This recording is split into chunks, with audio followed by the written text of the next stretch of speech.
Hello friends, welcome to Creative Medicine. In this lecture, we will learn about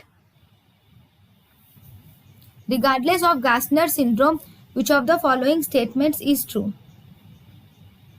Regarding Gardner syndrome, which is true? Approximate answers are seen in Gardner syndrome.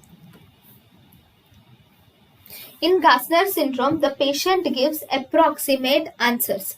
That means if you ask the patient what is the color of the sky, the patient says the color of the sky is red.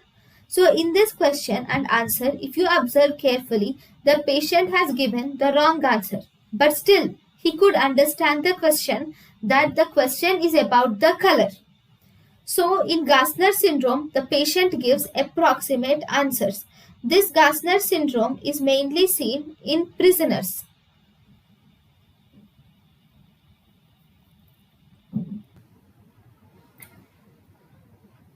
Thank you and thank you for watching.